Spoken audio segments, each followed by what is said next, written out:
Let me hook this up. We'll use that more later on.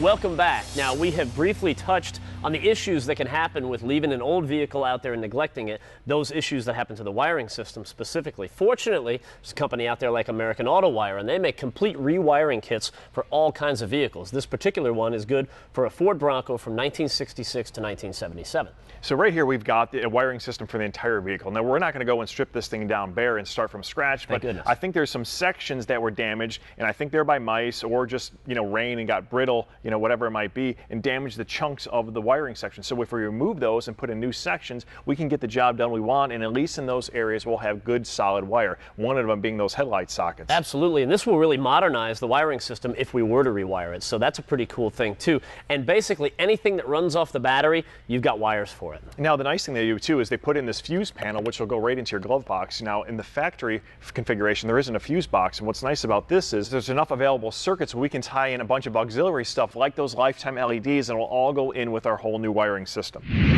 One of the nice features of the American Autowire harness system is the fact that they've got an instrument cluster disconnect, and I'll show you what I'm talking about. Now it doesn't really apply to this Bronco, but a lot of older vehicles like this, you can see there is a gauge cluster. So it allows you to go ahead and bring this out to a tabletop or somewhere you can access everything.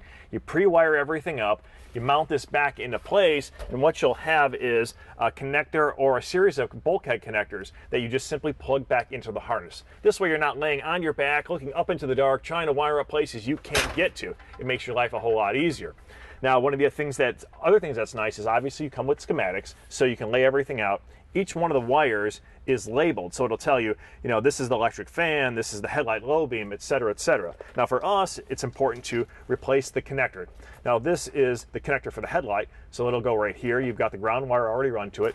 Then it's a matter of taking the wiring harness here that supports it and running into place. So we'll put our 12 volts, all that stuff will be handled. We'll have all new wires going to those headlights.